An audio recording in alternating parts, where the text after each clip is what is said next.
Hey my guys, welcome to the channel today. We are talking all things Dr. Aphra, one of the newer characters to the game, or at least one of the legendary characters that's newer to the game. She's unlocked by having a Relic 5 Hondo, Relic 5 Sanastaros, Relic 5 BT1, and a Relic 5 000. Now, she is a really fun character. She's not perhaps as reliable as Starkiller is, of course, but Starkiller seems a very similar way of unlocking, but she does have some really cool and fun uses, and her team as a whole is generally quite fun. So we're going to see it in a minute when we show some footage of her. But firstly, her kit as a whole, important things now. Firstly, just 3 Omicrons. I only have 2. 2 of them I find are relatively important. The third one is kind of here or there. First one of the lead is important because that gives you a lot of bonuses specific to Grand Arena, which is great, which is of course our favorite game mode, right? So it's always a good thing. Potency, we're going to talk about Potency in a second because she gets both Potency bonuses for this.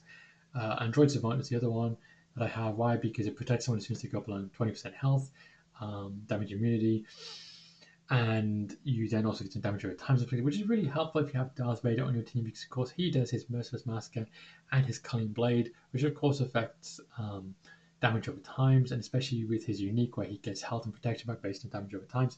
This helps a lot because it inflicts more damage over times based on the number of relics the character has that's been defeated, which is really nice. Plus, also, as it says here, you can also prevent some healing block and ability blocks, which is kind of nice. So it's like side extra little bonus on top. But potency is important. I mod her fully for potency, as most people do. Fully potency. She's not slow, right? I mean, she's not like a prehistoric or anything. She's 270, but it's all about potency. Her lead gives her 30 speed already, so she's 307 already, and then she gets siphoned. So she siphons with Rogue Archaeology. She gets potency siphoning from Rogue Archaeology from the other team. She also gets potency bonuses from her basic. She also gets it from Dangerous Tech in different ways. Now, why is potency important? In her lead, she also gets potency here. Yeah, there you go. Which she transfers it into health and protection for her team, which is really cool. She also gets some potency, or extra siphon, I should say, when you get debuffs inflicted, which is great. And extra siphons, you can see there. All of these things all add up to what happens in Droid Savant. So Droid Savant is crucial, right? The Zeta is the level 7 one, the Omicron is the level 8 one. The Zeta alone is crucial because it says here, to start a turn, Dark Side Droid, Dark Side Scoundrel, Darth Vader, or Kersantan. Kersantan you probably won't have in because it would be the HUD cartel, but the other 3 you might well do. Gain defense, offense, and tenacity equal to 30% of Dr. Aphra's potency until the start of her next turn. Now, if she has 500 potency siphon, that means she has 500% extra potency, which means you can do the math yourself. 30% of 500% then gets put back into the stats of offense, defense, and tenacity, which means people like Darth Vader will hit like an absolute train if you get it just set up right. If you get the potency stacking, because as I said, you got potency once you potency to the roof already, and you siphon as well, and you get it really stacked up like that, she can really juice up the whole of your team so they hit like madmen, quite frankly. And of course, there's extra bonuses for potency, and there's extra speed bonuses there as well, which makes it even faster. I was saying she's 307, but actually the unique also gives her plus 20 speed, right? So she is actually 327 mine in particular. Probably could do with being a little faster, but still okay. So her team makeup, Dr. Aphra, obviously, and then the usual team I use. So I got Jabba the Hutt, so Kersantan goes with Jabba the Hutt. I use BT1. BT1, really fun character. Uses basic a lot, triple taps on his basic. Actually, don't have the best bonds on him, perhaps. But offense. Because if you're triple tapping here, as it says, that's physical damage 3 times. You want your offense to be as high as possible. AoEs, physical damage, burning. We're just trying to stack as much damage as possible on this guy. I don't know this guy's Omicron because it's not as useful, perhaps, we'll stick it to that 7 there, which is the Zeta, if I remember rightly. The kill all ability is kind of fun. So basically, every time you kill somebody with BT1, he gets a bonus turn into faster missiles. He gets everybody on both teams. It's kind of fun, nonetheless. He gets stacking potency too, as well, which is great. And of course, then that feeds back into Dr. Aphra, giving you percentage stats based on potency. And it's unique as well. It's kind of fun because he gets 100% offense. So again, if you stack your offense and you have 100% offense at the start of the fight, you basically double your offense straight up. Really great. So he can do a lot of damage. Now, second member, 000. 000, the protocol droid, who's a little bit crazy if you've read the comics. If you've not, sad times for you. I stuck him with potency and a little bit of health, but potency predominantly. Again, I wanted to hit negative stats effects because in his case, he hits shock on his basic, and shock is great. Shock, right, can stop healing, it can stop protection regeneration, which is great if you're finding someone like Jabba the Hutt, right? You can also stun them, of course, if you already have shock landed on them, which is great. You get some amount of translation too. Now, the second ability specialized in torture, I don't have this Omicron again. The Omicron is kind of like whatever, right? It's not unuseful, but I don't really need it. Basically, inflict torture on your opponent, which can't be copied, evaded, resisted, or dispelled.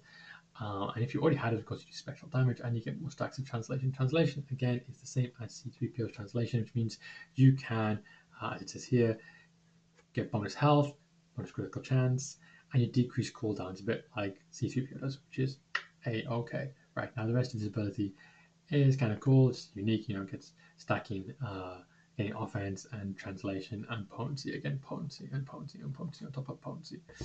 Last thing he has in his kit, it's unique. It's kind of fun enough. It's kind of okay. It's important. You have to have it right, but it's nothing super special. It just gives you bonus stats for the most part in 10 meter based on the conditions of the fight. But again, potency, little health, because I feel like he's a little weak. Personally, mine. Maybe it's just mine specifically. A little weak. Now, last two members of the team. I usually go for IG88 because I have him leveled from the Executor. That's all. I have him from the Executor. He's a dark side droid scoundrel, so he ticks the box, right? You could go for Probe Droid, you could go for B2. I use B2 in very specific situations, which we might mention in a segment of footage. Basically, IG88, standard mods, standard setup. I have some critical chance because of his way he's set up. I have some health because I always feel like he's paper thin because he's an old character, so he's not really got the base stats that some of the other characters do, right? So we have health on him to try and help him be a bit more and to do that a bit thicker, right? Because even with the health mods, we're looking at 60,000 health at a relic 5, which is not a lot, right? We're being honest about it. So his Zeta, it's not very useful. And then the last character, one of my favorite characters in the game, perhaps, is Darth Vader. Now, Darth Vader doesn't really fit in a lot of teams anymore because of the way he's just kind of being pushed around for the teams.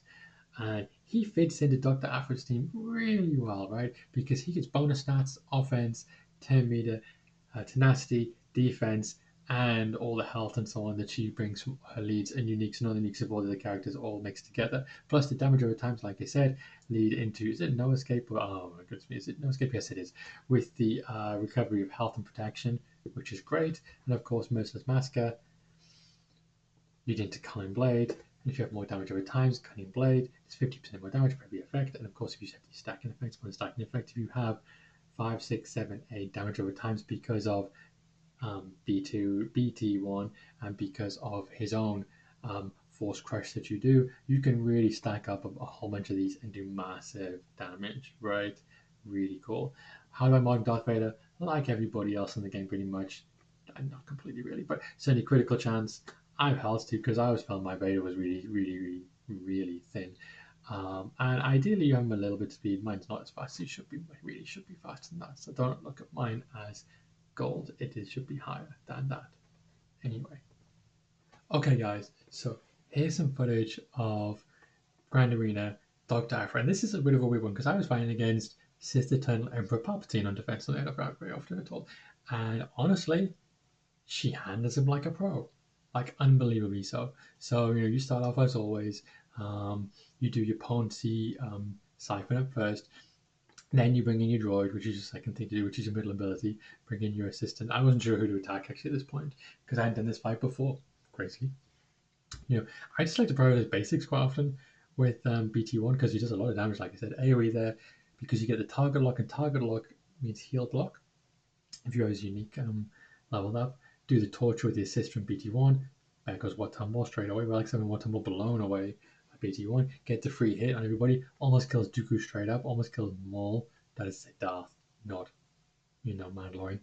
And we can just start chopping people down. Right? You can chop him down, or you could chop Sidious down. You could easily kill Dooku. So the way I decided to do it was Force Crush, go to 2 of them, and then it was a bit fiddly, right? Because well, I can't really do Clean Blade at this point, right? Because it's getting a lot of damage, right? So I just did some basics to get the ability block out, which I did.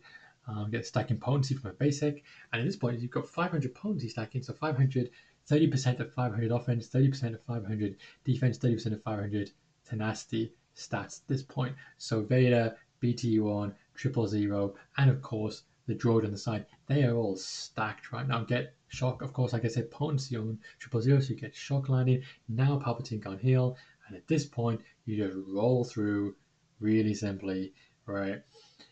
It's literally trivial at this point. You get the assist from the basic, from the special ability, sorry, of the droid, which brings the basic from Dr. Aphra. We just do a basic again, big hit, get to do another potency side. Doesn't affect GLs in the same way, but she does still stack potency. It doesn't affect, they don't lose it, but she gains it in the case of a GL. It's a little different. And I up to 700%. And it's like, it's insane, right? The level down. And then I decided to go for just do it simply. I could have tried to do the chop there, but it's simple and obviously BT1 with the kill. So there we have it. Dr. Aphra in a nutshell. Potency, potency, potency. Very fun. Not 100% reliable. One of the few teams though that can carry the fight to Jabba the Hutt, which is really good if you don't have SLKR, for example, or Jedi Master Kenobi. So hopefully you like the video. Like, subscribe, follow, whatever it is that you need to do. Leave comments down below. Please let me know if this is going in the right direction or not. And as always, have a really, really great time, guys.